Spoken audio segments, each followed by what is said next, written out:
भगवान का सगुण स्वरूप क्या है और भगवान की भक्ति क्या है।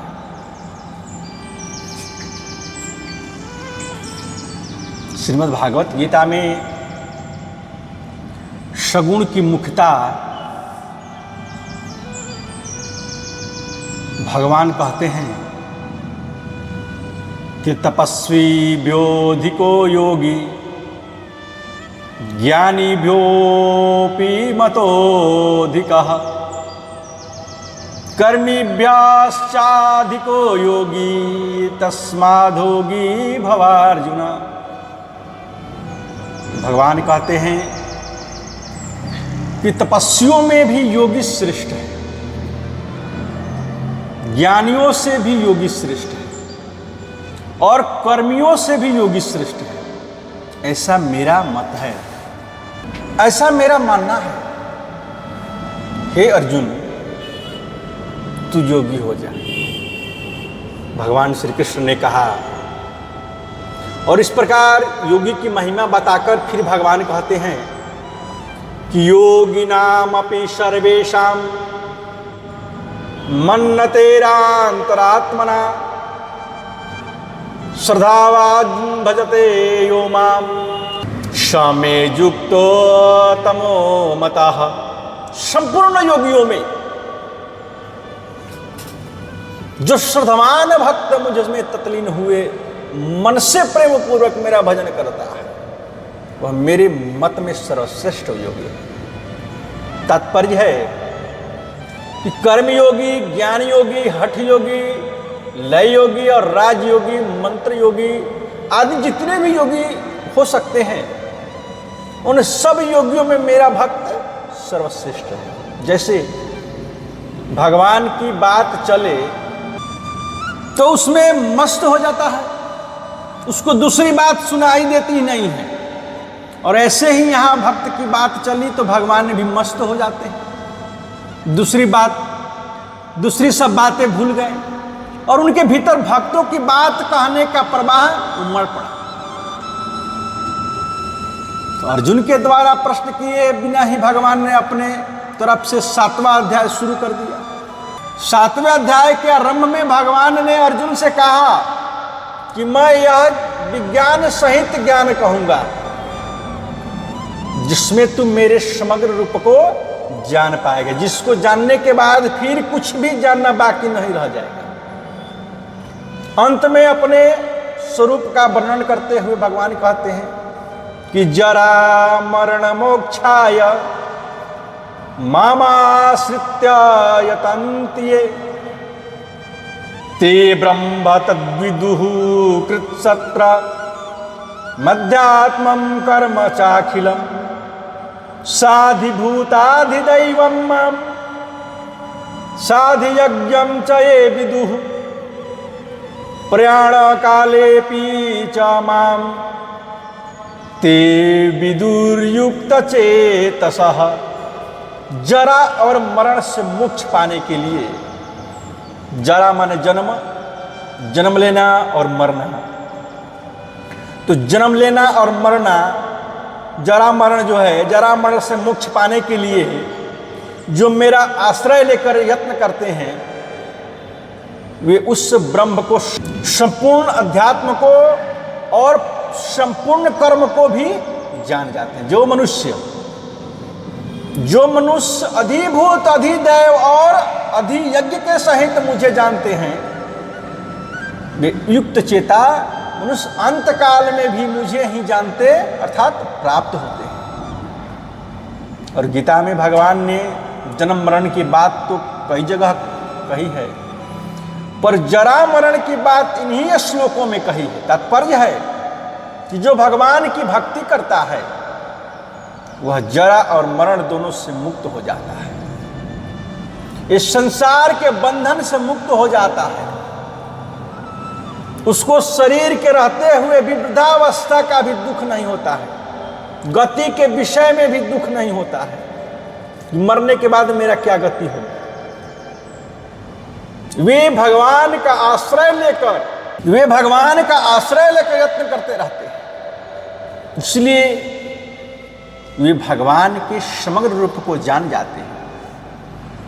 तो विज्ञान सहित ज्ञान को जान जाते हैं। ब्रह्म निर्गुण निराकार, अध्यात्म अनंत जीव तथा कर्म सृष्टि रचना रूप कर्म। तो यह ज्ञान निर्गुण का विभाग है। और अधिभूत अनंत ब्रह्मांड, अधिदेव हिरण्यगर्भ ब्रह्म और अधियज्ञ अनंतर्यामी विष्णु, यह विज्ञान सगुण का विभाग है। और इन दोनों विभागों को ये शरणागत भक्त जान जाते हैं। कारण है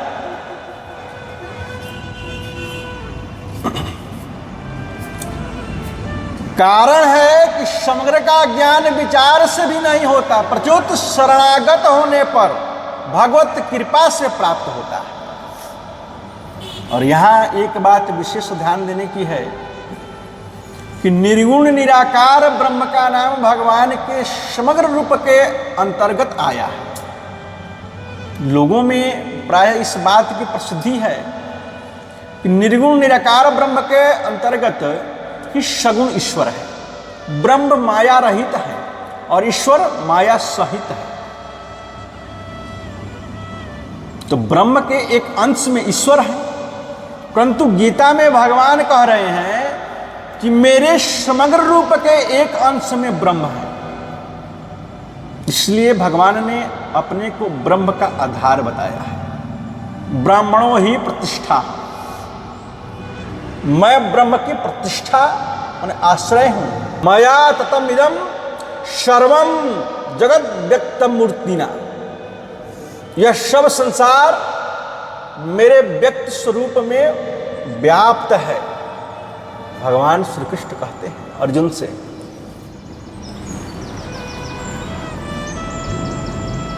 तो भगवान के इस कथन का तात्पर्य यही है कि ब्रह्म का अंश मैं हूं, प्रत्युत मेरा अंश ब्रह्म है। अतः निष्पक्ष विचार करने से ऐसा दिखता है कि गीता में केवल ब्रह्म की मुक्ता नहीं है, प्रत्युत समग्र भगवान की मुक्ता है। पूर्ण तत्व समग्र ही है। समग्र में सगुण निर्गुण सकार निराकार सब आ जाते हैं। तो वास्तव में देखा जाए तो समग्र रूप भगवान के ही हो सकता है, क्योंकि सगुण के अंतर्गत तो निर्गुण आ जाता है, पर निर्गुण के अंतर्गत सगुण नहीं आ सकता है। समग्रता सगुण में ही है, निर्गुण में नहीं है। निर्गुण निराकार को मानने वाले जीव ब्रह्म को स्वरूप से एक ही मानते हैं। गीता में भी जीव और ब्रह्म के समान लक्षणों का वर्णन हुआ है। भगवान ने देही देह वाले जीव के जो लक्षण कहे हैं वही लक्षण देह रहित ब्रह्म भी कहे हैं। तात्पर्य हुआ कि देह सहित होने से जो जीव है वही देह रहित होने से ब्रह्म है। अर्थात जीव केवल शरीर की उपाधि से अलग है, अन्यथा वह ब्रह्म ही है।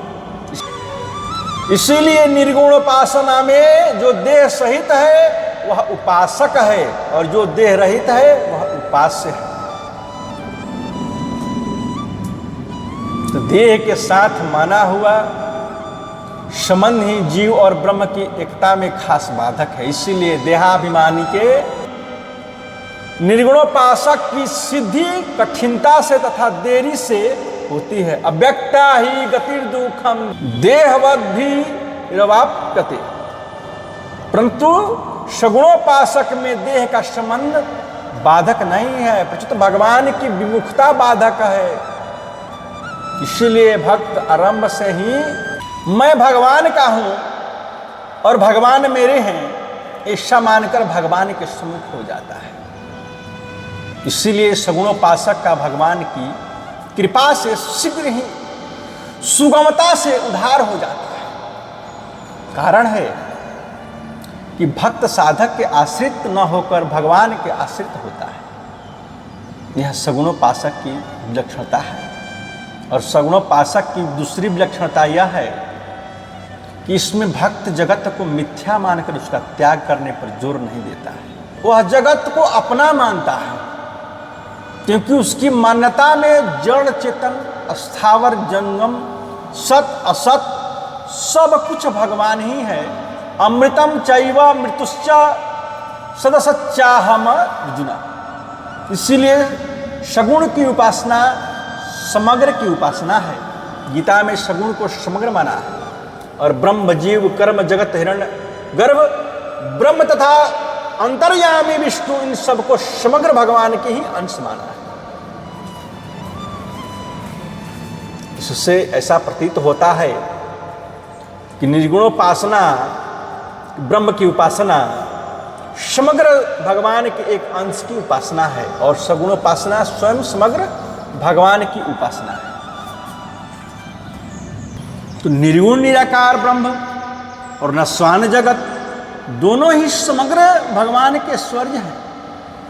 भक्त ऐश्वर्य से प्रेम नहीं करता है, प्रत्युत ऐश्वर्य वालों से प्रेम करता है।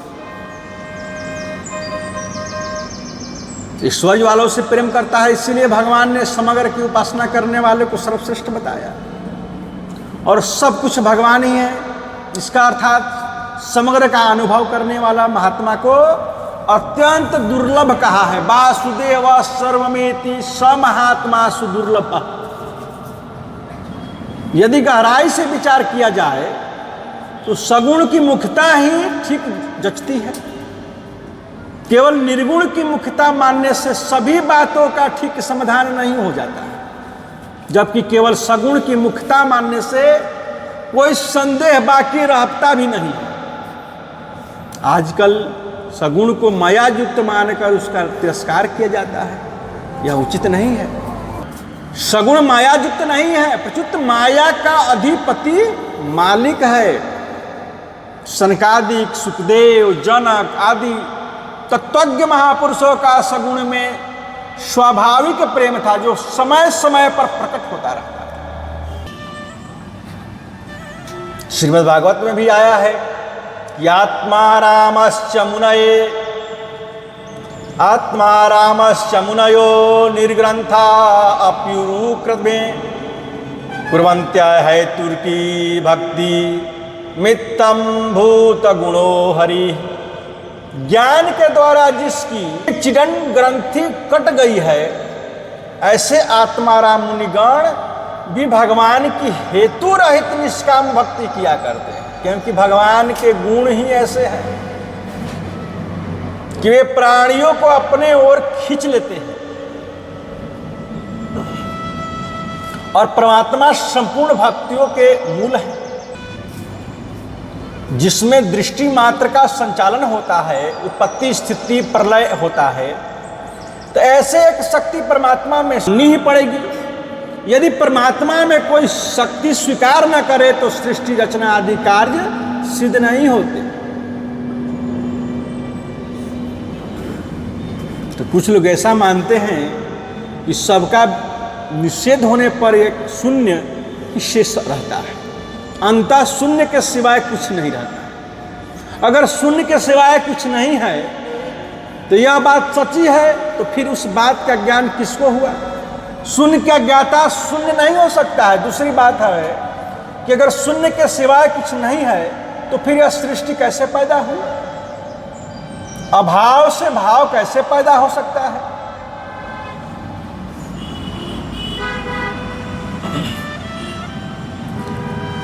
कथम असतः प्रजायेतेति। इसलिए ब्रह्म सूत्र के आरंभ में ही आया है, यथा तो ब्रह्म जिज्ञासा जन्माद्यस्य यतः। अब यहां से ब्रह्म विषय का विचार आरंभ किया गया और इस जगत में जन्म आदि उत्पत्ति स्थिति और प्रलय जिसमें होते रहते हैं वह ब्रह्म है। सर्वपेता च तदर्शनात्, वह ब्रह्म समस्त शक्तियों से संपन्न है, क्योंकि श्रुतियों में ऐसा ही देखा जाता है। तात्पर्य है कि परमात्मा संपूर्ण शक्तियों का, विद्याओं का, कलाओं का विलक्षण भंडार है और शक्तियां जड़ प्रकृति में नहीं रह सकती, प्रत्युत चिन्मय परमात्मा तत्व में ही रह सकती है। ज्ञान पूर्वक होने वाली चीज जड़ में कैसे रह सकती है? अगर ऐसा माने कि सब शक्तियां प्रकृति में ही है, तो भी यह मानना पड़ेगा कि उन शक्तियों का उपयोग सृष्टि रचना आदि करने कि योग्यता प्रकृति में नहीं है। जैसे कंप्यूटर जड़ होते हुए भी अनेक विचित्र कार्य करता है, पर उसका निर्माण और संचालन करने वाला चेतन मनुष्य है। मनुष्य के द्वारा निर्मित, शिक्षित तथा संचालित हुआ बिना यह कार्य नहीं हो सकता। कंप्यूटर स्वतः सिद्ध नहीं है, वो बनावटी है, और जबकि परमात्मा स्वतः सिद्ध है। संसार में तरह तरह के आविष्कार होते हैं, पर आविष्कार करने वाला चेतन ही होता है। तो संसार में जो भी विशेषता, विलक्षणता दिखी जाती है, वह सब परमात्मा से ही आती है। यद्यदीभूति मत्सर्त्वं श्रीमदूर्जितमेव वा तत्वीवावगच्छन्तं मम तेजो ससंभवम्। जो ईश्वर युक्त, शोभा युक्त और बल युक्त वस्तु है, उसको तुम मेरे ही तेज के अंश से उत्पन्न हुआ समझो। भगवान कहते हैं, यदि परमात्मा में शक्ति ना होती तो वह संसार में कैसे आती। जो शक्ति बीज में होती है वही वृक्ष में आती है, जो शक्ति बीज में नहीं है वह वृक्ष में कैसे आएगी। उसी परमात्मा की विकृत शक्ति वक्ता में आती है, उसकी लेखन शक्ति लेखक में आती है, उनकी दातृत्व शक्ति दाता में आती है, उसी की कवित्व शक्ति कवि में आती है। मुक्ति, ज्ञान, प्रेम आदि सब उस परमात्मा का ही तो दिया हुआ है। यह प्रकृति का कार्य नहीं है। अगर मैं मुक्त स्वरूप हूं, यह बात सच्ची है, तो फिर बंधन कहां से आया। अगर मैं ज्ञान स्वरूप हूं, यह बात सच्ची है, तो फिर अज्ञान कहां से आया, कैसे आया, क्यों आया, कब आया। तो सूरज में अमावस्या की रात कैसे आ सकती है। तो वास्तव में ज्ञात है तो परमात्मा का पर मान लिया अपना, तभी अज्ञान आया है। मैं ज्ञान स्वरूप हूं, ज्ञान मेरा है। यह मैं और मेरा अहंता ममता ही अज्ञान है। जिससे मुक्ति, ज्ञान, प्रेम आदि मिले हैं, उसकी तरफ दृष्टि न करने से ऐसे दिखता है कि मुक्ति मेरी है, ज्ञान मेरा है, प्रेम मेरा है। यह तो देने वाले परमात्मा की विलक्षणता है कि लेने वाले को वह चीज अपनी ही मालूम होती है। तो देने वाले की यह विलक्षणता है कि लेने वाले को वह चीज अपनी ही मालूम हो देती है।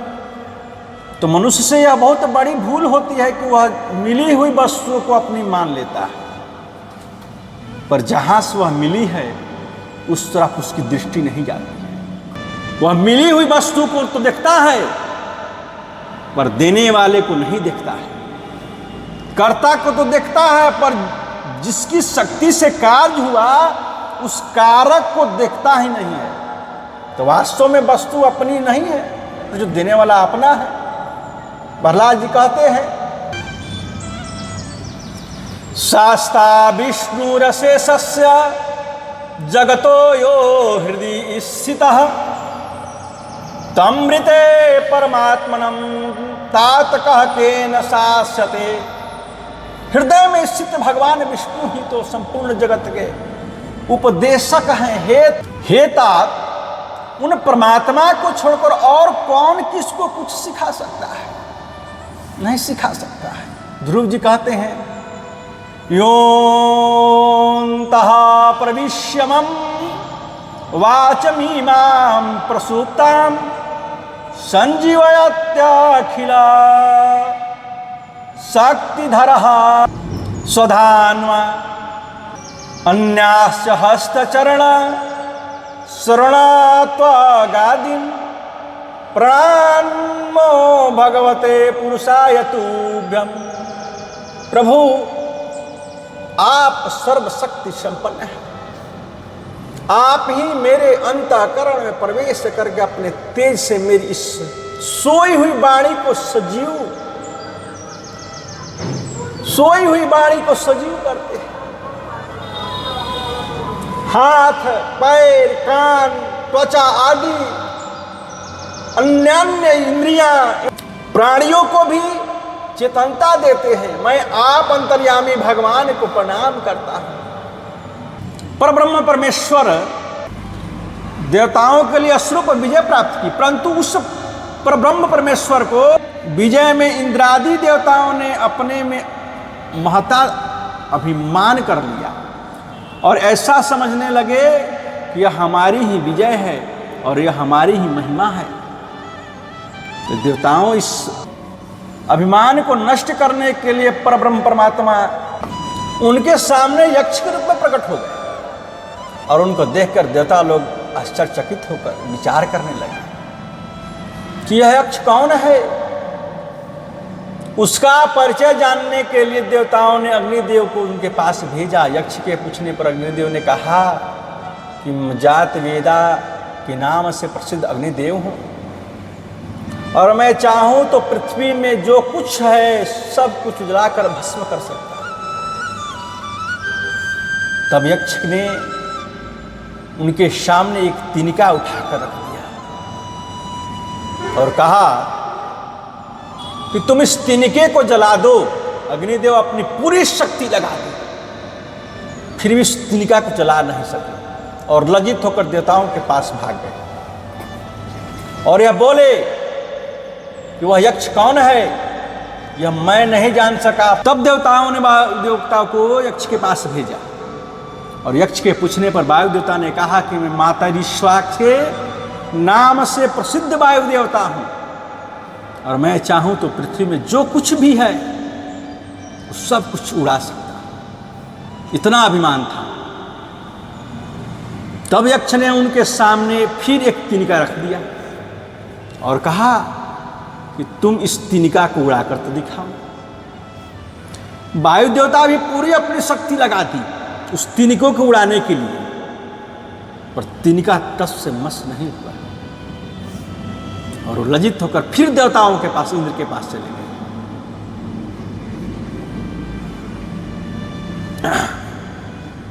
और देवताओं से बोला कि यह यक्ष कौन है, यह मैं नहीं जान सका। पर देवताओं इंद्र को उस यक्ष का परिचय जानने के लिए भेजा, परंतु इंद्र ने वहां पहुंचते ही यक्ष अंतर्ध्यान हो और उस जगत हिमालय कुमारी उमा देवी के प्रकट हो गई। इंद्र के पूछने पर उमा देवी ने कहा कि परब्रह्म परमात्मा ही तुम लोगों का अभिमान दूर करने के लिए यक्ष के रूप में प्रकट हुए थे। तात्पर्य है कि परमात्मा ही संपूर्ण शक्तियों के मूल है। परास्य शक्ति विविधैव श्रूयते स्वाभाविकी ज्ञान बल क्रिया च। इस परमेश्वर की ज्ञान बल और क्रिया रूप स्वाभाविक दिव्य शक्ति नाना प्रकार की ही सुनी जाती है। एष सर्वेश्वर, एष सर्वज्ञ, एषो अंतर्याम्य, एषा योनि, सर्वस्य प्रभवाप्ययी ही भूतानां। यह सबका ईश्वर है, यह सर्वज्ञ है, यह सबका अंतर्यामी है। कौन है? भगवान नारायण परमात्मा। यह संपूर्ण जगत का कारण है, क्योंकि समस्त प्राणियों की उत्पत्ति, स्थिति और प्रलय का स्थान यही है। जतो वा इमानि भूतानि जयांत येन जनानि जीवन्ति यत्यप्रत्य विसंविशन्ति तद्विजिज्ञासत्व तद ब्रह्मेति। ये सब प्रत्यक्ष दिखने वाले प्राणी जिसमें उत्पन्न होते हैं और उत्पन्न होकर जिसके सहारे जीवित रहते हैं तथा अंत में इस लोक से प्रयाण करते हुए जिसमें प्रवेश करते हैं, उसी को तत्व से जानने की इच्छा कर वही ब्रह्म है। निश्चय ही उस परमात्मा से पहले आकाश तत्व उत्पन्न हुआ और आकाश से वायु, वायु से अग्नि, अग्नि से जल और जल से तत्व से पृथ्वी उत्पन्न हुई और पृथ्वी से समस्त औषधियाँ उत्पन्न हुई, औषधियों से अन्न उत्पन्न हुआ और अन्न से मनुष्य शरीर उत्पन्न हुआ। स विश्वकृत विश्वविदात्मा योनिर्ज्ञ काल कालो गुणी सर्वविदय। वह सर्वस्वरूप परमात्मा संपूर्ण जगत का रचयिता सर्वज्ञ स्वयं ही अपने प्रकट का हेतु, काल का भी महाकाल, संपूर्ण दिव्य गुणों से संपन्न और सबको जानने वाले। यह सर्वज्ञ सर्वविद्यस्य ज्ञानमयम तपः तस्मादेत ब्रह्म नाम रूप मंत्र च जायत। जो सर्वज्ञ तथा सबको जानने वाले, सभी को जानने वाले,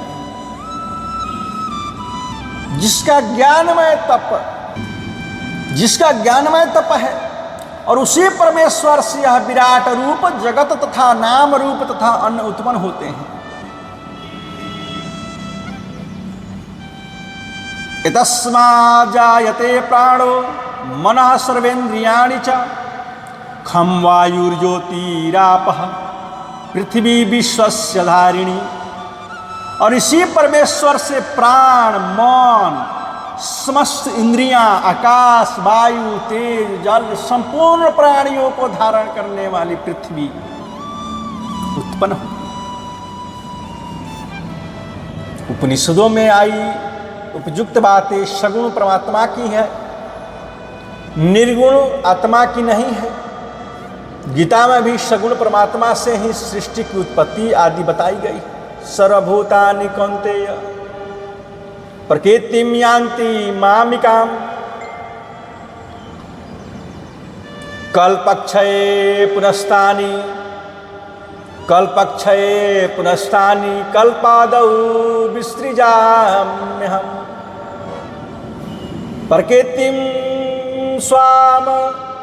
प्रकृतिं स्वामवष्टभ्य विसृजामि पुनः पुनः भूतग्राममिमं कृत्स्नमवसं प्रकृतेर्वशात्। हे कुंती नंदन, कल्पों का क्षय होने पर संपूर्ण प्राणी मेरे प्रकृति को प्राप्त होते हैं और कल्प के आदि में मैं फिर उनकी रचना करता हूं। प्रकृति के बस में होने से परतंत्र हुए इस प्राणी समुदाय को मैं कल्पों के आदि में अपनी प्रकृति को बस में करके बार बार रचता हूं। मध्यादक्षेणा प्रकृति ही सूयते सचराचर।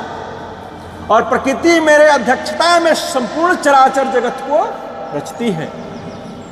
अहम कृतन्नस्य जगतः प्रभवः प्रलयस्तथा। मैं संपूर्ण जगत का प्रभव तथा प्रलय हूं, ऐसा भगवान कहते हैं।